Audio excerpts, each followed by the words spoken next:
Eu sou Shirley, advogada, e hoje estou aqui para conversar sobre o novo tempo de serviço, que tem gerado algumas dúvidas em razão das alterações promovidas pela Lei 13.954 de 2019.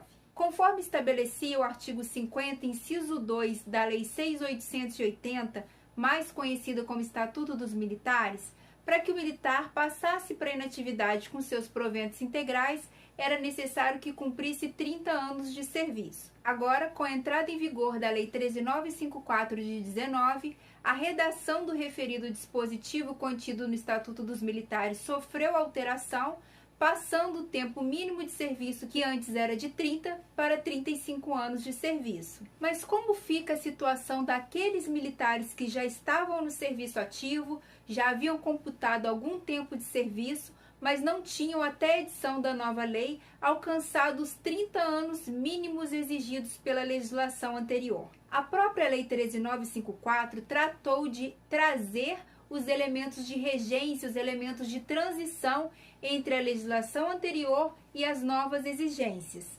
Para isso, estabeleceu em seu artigo 22 os requisitos que deverão ser preenchidos por aqueles militares que, até a entrada em vigor da nova lei, ainda não tinham alcançado 30 anos de serviço. Então, para esses militares que, até a entrada em vigor da nova lei, não tinham alcançado os 30 anos de serviço, é necessário que se preencha os requisitos contidos no artigo 22 da 13.954 de 19 para passar para a inatividade com seus proventos integrais. Ocorre que a redação desse artigo acabou gerando muitas dúvidas, já que a exigência não é única, ela é cumulada. E é exatamente sobre essa exigência, esses requisitos cumulativos para passagem para a inatividade com os proventos integrais, contidos no artigo 22, que nós vamos discutir agora. A primeira disposição do artigo é a mais simples. Em respeito ao direito adquirido, assegura ao militar que, na data da publicação da nova lei, já tenha completado 30 anos de serviço. Assegura que esse militar passe para a inatividade com base nas disposições legais anteriores, ou seja, com base no antigo inciso 2 do artigo 50. Nesse caso, é facultado ao militar permanecer no serviço ativo, a fim de completar o tempo adicional que lhe assegure o adicional de permanência, ressaltando que este militar, que já contava com 3 anos de serviço em 17/12/2020, pode passar para a inatividade a qualquer momento, posto que a lei, em respeito ao direito adquirido, não lhe impõe nenhum requisito adicional. Por outro lado, o inciso 2 do artigo 22 já trata dos militares que, na data da entrada em vigor da nova lei, ou seja, que até 17/12/2019, ainda não haviam completado 30 anos de serviço. Esses, portanto, por não haverem preenchido o requisito da lei anterior, enquanto esta ainda estava em vigor, não possuem direito adquirido a ir para a inatividade com as regras antigas, pelo que o aumento do tempo mínimo exigido não fere a lei anterior, não fere a Constituição. Portanto, esses militares devem se submeter aos ditames da nova lei, que estabeleceu novos requisitos com vias a garantir que ele passe para a inatividade com seus proventos integrais. Requisitos esses que são cumulativos, ou seja, o militar deve cumprir ambos e não apenas um.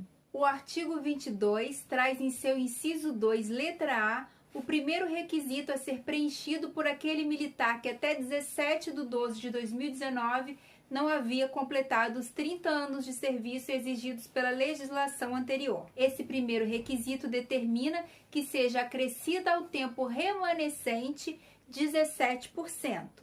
Então, vamos a um exemplo simples. Para aquele militar que em 17/12/2019 contasse com 20 anos de serviço, passar para a inatividade com base na legislação anterior, ele deveria cumprir mais 10 anos de serviço. Para preencher esse primeiro requisito contido na letra A do inciso 2 do artigo 22 da Lei 13.954 de 19, é necessário que esse militar acrescente a esses 10 anos que faltavam para ele passar para a inatividade com os seus proventos integrais, 17%, ou seja, mais 1 ano e 7 meses. Nesse exemplo, portanto, aquele militar que antes trabalharia 10 anos para passar para a inatividade com a integralidade de seus proventos, agora, para preencher esse primeiro requisito, precisa trabalhar 11 anos e 7 meses. Mas esse é apenas um dos requisitos.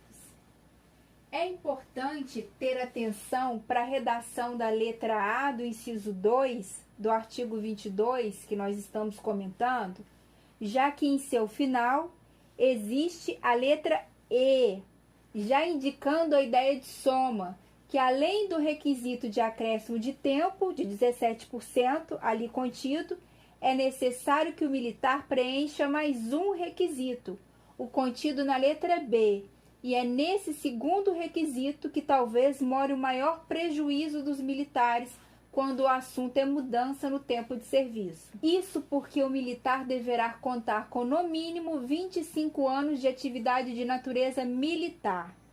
Assim, se no cômputo de tempo para fins de passagem para a inatividade, o militar estiver utilizando tempo de serviço de natureza civil, prestado sobre outro regime de previdência, como o regime geral ou até mesmo o regime próprio da Previdência do Servidor Público Civil, enfim, se estiver averbando o tempo de atividade civil, ele vai ter que trabalhar mais do que teria antes, já que agora há essa distinção entre o tempo de caserna e o tempo averbado. Vamos voltar no nosso exemplo anterior.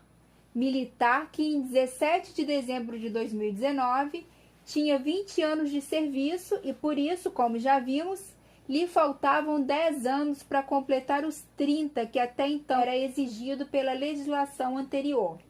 Assim, deve acrescer 17% aos 10 anos remanescentes, sendo-lhe imposto trabalhar por 11 anos e 7 meses, ao invés dos 10 anos que era exigido pela legislação anterior. Mas, e se desse tempo de serviço 10 anos fosse decorrente de averbação por atividade de natureza civil? Nesse caso, não basta trabalhar os 11 anos e 7 meses, não basta pagar o pedágio de 17% contido na letra A do inciso 2 do artigo 22.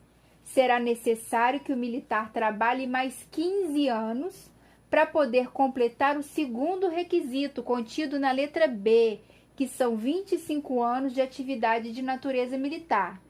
Assim, o militar, neste exemplo, irá para a inatividade com 35 anos de serviço. Mas o inciso 2, letra B, do artigo 22 da Lei 13.954 de 19, traz um outro apontamento na sua segunda parte, aplicável a uma categoria específica de militares, destacados no inciso 1 do artigo 97 do Estatuto dos Militares, estabelecendo que, com relação a esta categoria, haverá uma exigência adicional de tempo de serviço de natureza militar, não somente os 25 anos. Antes de explicarmos essa parte, é importante identificarmos quem são esses militares. A nova redação do artigo 97 do Estatuto dos Militares, trazida pela Lei 13.954 de 19, já estabelece que a transferência para inatividade a pedido será concedida ao militar que contar com 35 anos de carreira,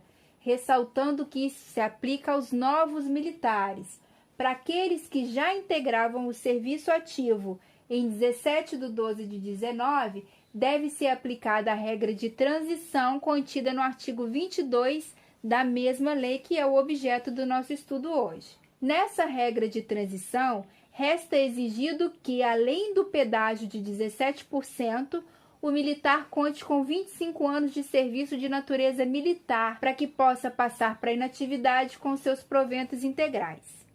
Ocorre que, no que tange aos militares que ingressaram na carreira através da Escola Naval, AMAN, AFA, IME, ITA, escolas e centros de formação de oficiais oriundos da carreira de praça e também os praças, não será exigido apenas esses 25 anos de serviço de natureza militar. Esses militares deverão acrescentar ao tempo mínimo de atividade de natureza militar mais 4 meses a cada ano a partir de 1º de janeiro de 2021, até o limite de 30 anos de atividade de natureza militar, que compõe a nova exigência contida no inciso 1 da nova redação do artigo 97 do Estatuto. Então, se esse militar fosse passar para inatividade em janeiro de 2021, deveria contar com, no mínimo, 25 anos e 4 meses de atividade essencialmente de natureza militar. Se fosse passar para inatividade no ano de 2022, com 25 anos e 8 meses de atividade de natureza militar e assim sucessivamente até o limite exigido pela lei atual, 30 anos de serviço de natureza militar, ressaltando que esse requisito é cumulativo com aquele contido na letra A do inciso 2 do mesmo artigo 22, que estabelece aquele acréscimo de 17% ao tempo de serviço remanescente. Se ficou com alguma dúvida, se tem alguma sugestão de tema, se gostaria de nos enviar para análise algum regulamento, deixe registrado aqui em nossos comentários. Se não está inscrito, se inscreva em nosso canal para ser notificado todas as vezes que postarmos novos conteúdos. Não se esqueça de curtir e compartilhar para que essas informações possam chegar ao maior número de pessoas. Até o próximo vídeo.